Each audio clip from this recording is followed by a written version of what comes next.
আমার মা এই ঢাকা বিশ্ববিদ্যালয়ের ছাত্রী ছিলেন। তিনি এই বিশ্ববিদ্যালয় থেকেই 60-এর দশকে বহু বছর আগে তিনি বাংলায় মাস্টার্স করেছিলেন। সেই সময় আমার মা, আমি স্কুলে পড়ি, মা একটু বেশি বয়সে লেখাপড়া করেছিলেন স্বাভাবিকভাবেই, কারণ আমার জন্ম হয়েছে তারপরে তিনি লেখাপড়া, আমার যখন জন্ম হয়েছে তিনি তখন ক্লাস 10-এ পড়তেন। তো কাজেই ঘর সংসার করে ছেলে মানুষ করে পড়াশোনা শেষ করতে ওনার দীর্ঘ সময় লেগেছিল। এবং যখন উনি এমএ পড়েন তখন আমি স্কুলের ছাত্র, তা আমাকে নিয়ে আসতেন মাঝে মাঝে ইউনিভার্সিটি দেখানোর জন্য। আমার এখনও সেই দিনগুলি চোখের সামনে ভাসছে। এই ইউনিভার্সিটির এই বিল্ডিংয়ে বাংলা ডিপার্টমেন্টের সামনে আমি মাকে নিয়ে হেঁটে যাচ্ছি বা মা আমাকে নিয়ে হেঁটে যাচ্ছেন, আমি চোখ বন্ধ করলে এটা দেখতে পাচ্ছি। খুবই কষ্টের অনুভূতি, কিন্তু তারপরে মনে হচ্ছে যে মা হয়তো কাছেই আছে, কারণ খুব দূরে তো না এখান থেকে বাংলা ডিপার্টমেন্ট, এই বিল্ডিংয়েই ছিল, সম্ভবত নিচের তলায় ছিল যতদূর মনে পড়ে আমার। বহু বছর আগের কথা, স্মৃতি অনেক ধূসর হয়ে গেছে। মা যখন ছাত্রী ছিলেন তখন হেড অফ দ্য ডিপার্টমেন্ট ছিলেন ডক্টর আব্দুল হাই। এটা অনেকেই আপনারা হয়তো নাম শুনেছেন।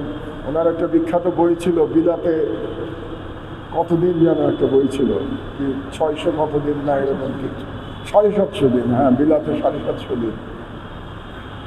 সেই ডক্টর আব্দুল হাইকে আমি দেখেছি নিজের চোখে, এবং আরও যারা প্রফেসর ছিলেন তখন, ডক্টর ওয়াকিল আহমেদ, তিনিও বাংলার হেড হয়েছিলেন, ডক্টর আনিসুজ্জামান, প্রফেসর আনিসুজ্জামান তখন নতুন প্রফেসর হয়েছেন। তো আমি মার মধ্যে দিয়ে, মার স্মৃতির মধ্যে দিয়ে সেই দিনগুলো দেখতে পাচ্ছি। আজকে যে আমার ছোট ভাই বলবো না, আমার সন্তান তুল্যই বলা যায়, আমাদের ওসমান হাদি, যে আজকের এই অনুষ্ঠানের আয়োজন করেছে, দোয়া মাহফিলের আয়োজন করেছে, এই জন্য আমি তার কাছে কৃতজ্ঞতা জানাই। আর একটা স্মৃতি, যতদিন বেঁচে আছি ওসমান আমার সাথেই থাকবে, কারণ গতকাল আমার সঙ্গেই ছিল যখন আমি মাকে কবরে শুইয়ে দিয়েছি, ওসমান আমার সাথে কবরেই ছিল, একই সাথে আমরা কবরে নেমেছিলাম। তো যতদিন আল্লাহ আমার হায়াত রেখেছেন, ওসমান যে কবরে গিয়ে আমার মাকে আমার সাথে নামিয়ে দিয়ে এসেছিল, এটা আমি ভুলব না, এই জন্য আবার কৃতজ্ঞতা জানাই।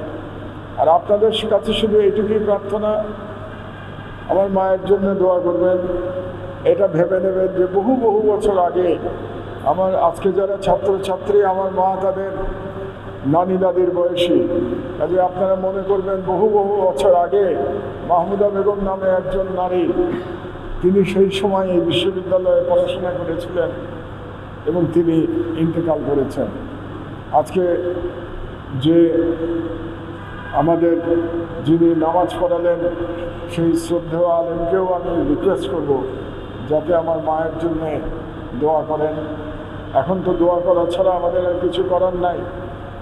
আল্লাহ যেন তার গুনাহ খাতা মাফ করে দেন। মানুষ তো মানুষ মাত্রই ভুল হয়, তারও নিশ্চয়ই জীবনে অনেক ভুল হয়েছে, সেগুলোকে আল্লাহ যেন মাফ করে দেন এবং তাকে যেন আল্লাহ শান্তিতে রাখেন।